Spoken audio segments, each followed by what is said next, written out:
G'day all, I'm standing in the Corona Creek Conservation Park with the dry and arid O'Leary Plains behind me, outbirding its diverse landscapes such as rocky ridges, dry creek beds, alluvial plains and mallee scrub.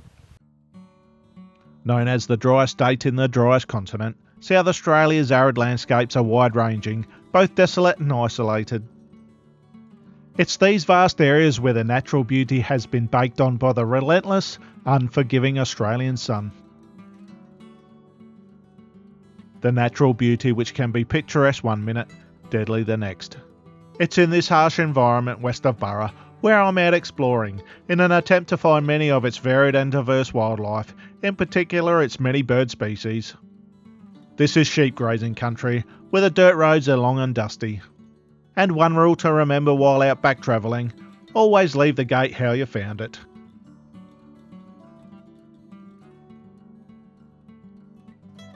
With the sun slowly rising above the tree line, the cool morning has stirred up many bird species, such as the white browed woodswallow, a courting pair. With similar characteristics, it can be difficult to distinguish between male and female, even their black facial masks are the same. However, the one characteristic that does give it away is the chestnut front. The male bird is the closest. Oh, not anymore, now the female is the closest. The male has a darker coloured front while the female is slightly lighter. With his distinctive pied coloration, the male hooded robin is easily identifiable. Hooded robins prefer dry open areas and the surrounding mallee scrub of this area is a perfect habitat. This bird was even more difficult to identify. Like most bird species, there are distinctive differences in colour, especially around the breeding season. The hooded robin is a perfect example. These differences are known as sexual dimorphism and can include other differences such as size, markings and even behavioural. This hooded robin is the female. Just check out the differences in the dull greys of the female compared to the blacks and whites of the male bird. And with the male and female bird not being far away, it's a family affair, with a young hooded robin mastering the art of catching insects on the wing. With the varied differences in colour of their plumage, it could be hard to believe that these three robins are from the same family. However, with the streak pattern common in many juvenile bird species, maybe to assist with camouflage while it learns to survive on its own, the juvenile hooded robin will soon molt into its own adult plumage. Brown Treecreeper, not the best detail in the shot given the poor lighting, but sometimes they don't land in the right spot. But still worth a look at this bird that is normally always on the move, scouring over tree trunks and branches in search of any insects.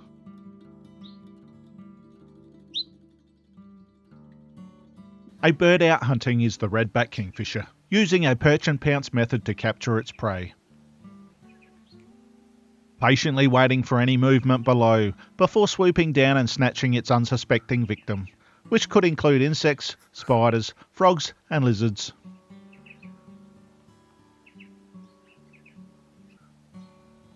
Elegant parrot, perched high in the treetop. Typically known as a grass parrot, elegant parrots forage for seeds on the ground, its green coloration making it extremely well camouflaged.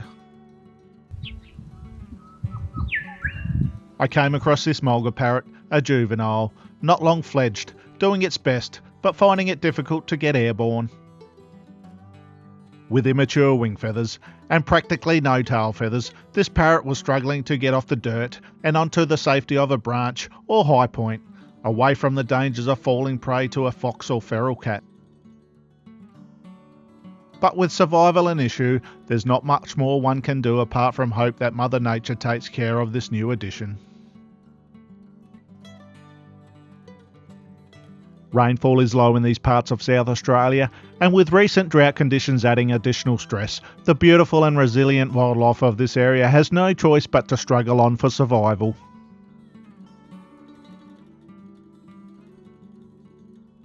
Attempting to pull my attention away from what has just caught my eye is Masked Woodswallow, flying off into the distance where it can watch from above. And this is what it is trying to lure me away from. Camouflaged well and practically invisible without movement, is this small nest of Masked Woodswallow, with 2 chicks crammed into the end of this small tree stump. Both parent birds working hard to deliver a constant flow of insects to jam into these small, skyward open mouths.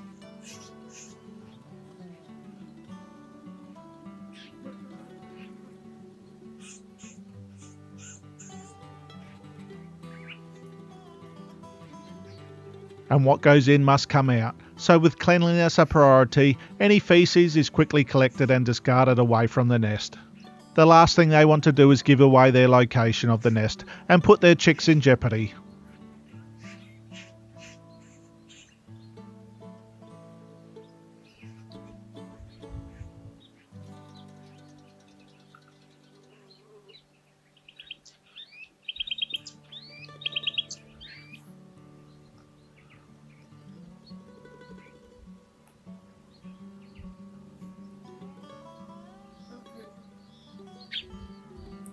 Even in the harsh, dry environment of this area can attract beauty of all types, just like the lesser wanderer butterfly.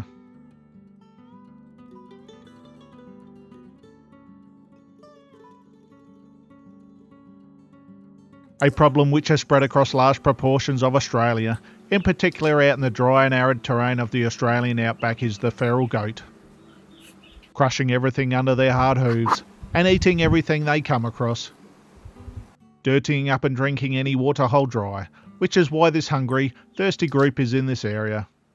A small waterhole at one of the bases of the many gorges. These goats will come and go until all the water is gone. But while there is water to be drunk, it will attract all types of creatures, all trying to get a piece of the one thing that sustains life, especially on a day like today when the temperature is increasing steeply. With their feverish antics, making the most of the water are these bright orange mud potter wasps. Spiny-cheeked Honeyeater, nervously coming down to drink.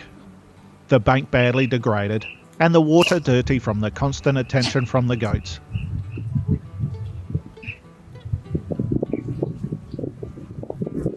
So while the spiny-cheeked Honeyeater has retreated back to the safety of the scrub, other birds are coming in for a chance to drink. A family of Dusky Woodswallows, the juveniles recognisable by their speckled plumage. These birds, like all species of woodswallows, are highly social and family orientated, so can normally be found in large groups.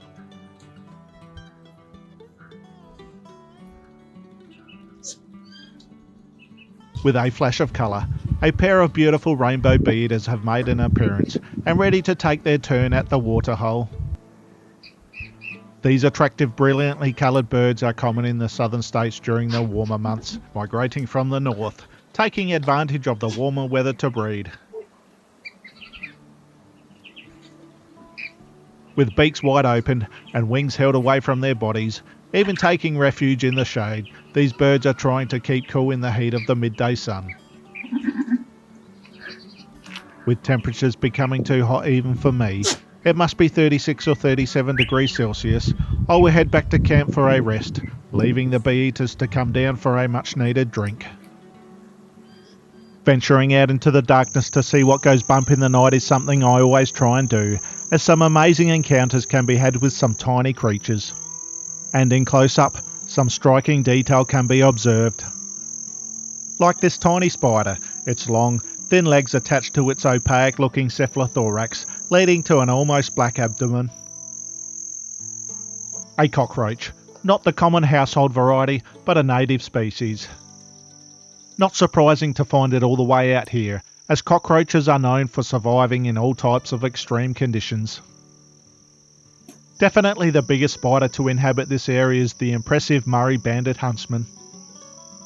I must admit, I do have a phobia when it comes to spiders, especially big ones. However, I do find its banded markings attractive. With 8 eyes and covered in tiny little hairs, these spiders catch their prey by hunting, tracking down and pouncing on their unsuspecting victims. Just like this huntsman has done to this moth, with it snaring the moth in less than a blink of the eye. Still developing into an adult is this rather large cricket, still in its nymph stage. After hatching from an egg, Insects such as crickets go through stages known as incomplete metamorphosis. Basically, the nymph resembles the adult, but without wings, until it goes through its last molt, where it develops wings, finally becoming an adult. But even in its nymph stage, it is still an impressive looking insect. A new day leads to new exploring this dry and arid area west of the township of Burra here in South Australia. Covered in mallee boxwoodland and bluebush, the infrequent rainfall has carved creeks which only flow after serious downpours. But the lack of water doesn't stop life, with the wildlife evolving not only to inhabit the area, but to thrive. And the Masked Woodswallow is a bird which thrives in these areas. More advanced than the birds found in the nest yesterday, these young have already fledged. With the parent birds not far away, the fledglings will learn much needed survival tactics before being left to fend for themselves.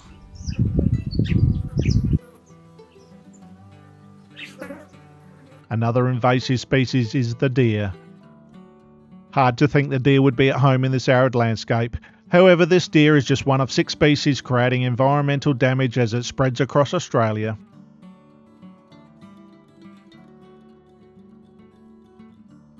Spending the majority of their time on the ground or in low-lying shrubs and trees is white-browed babbler.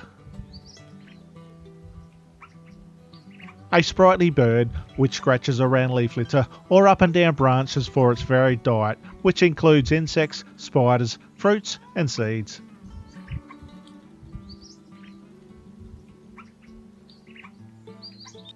White-browed babblers are very community and family orientated, often sharing the duties of nest building, feeding and raising young, even cohabitating in small groups outside of the breeding season.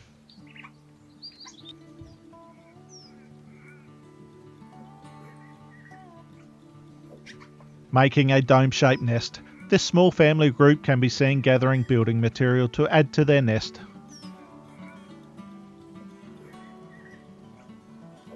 Western grey kangaroo, seeking shade amongst the blue bush and mallee scrub, hopping off at the slightest sign of danger. Spiny-cheeked Honeyeater perched high in the safety of this dead tree.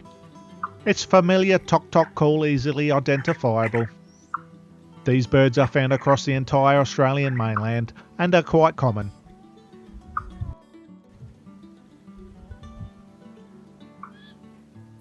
Birds get nervous when the grey butcherbird is in the vicinity, especially during the breeding season where it is likely to raid the nest of other birds. Butcherbirds are known for hanging their prey in the forks of trees, which is where they get their name from. Variegated fairy wren, a male in full breeding plumage fluttering around the low-lying shrubs in search of insects and seeds.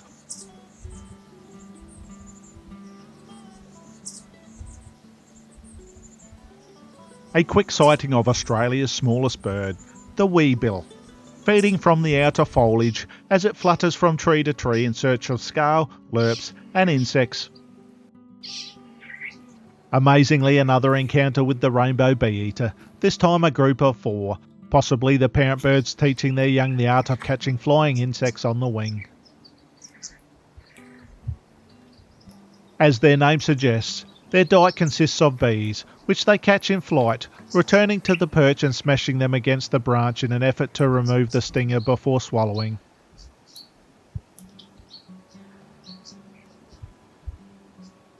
Their diet also consists of moths, dragonflies, wasps and grasshoppers, basically anything that flies.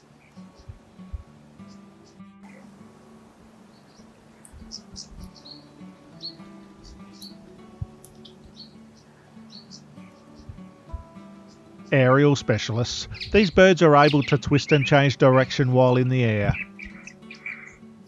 It's when perched. Their amazing appealing colours gleam in the rays of the sun. Their amazing red iris complementing the blues, greens, yellows, golds, plus many other colorations. Just as striking is the Australian ringneck feeding on the flowers of an Australian mistletoe, squeezing out any available nectar. The Australian mistletoe is a parasitic plant which takes root on the branches of a host tree.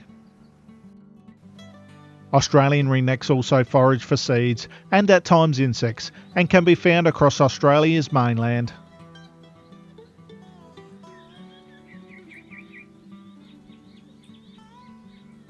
Brown falcon, one of Australia's most common and widespread raptor species, seen resting in the treetops during the hotter part of the day. The recognisable pinks and greys of the common and widespread galah, possibly the most common and widespread of any Australian bird species. Often found in large flocks, this is a bird which has benefited from the destructive habit of man's need to populate the land, clearing and opening up vast areas. As the galah prefers open grassy areas to forage for its diet, these now open habitats give the galah ample food source to continue to thrive and multiply. The silhouette of Australia's largest raptor, wedge-tailed eagle. Disappearing off into the arid landscape and ending this look into some of the amazing bird life which manages to survive in this dry and arid environment.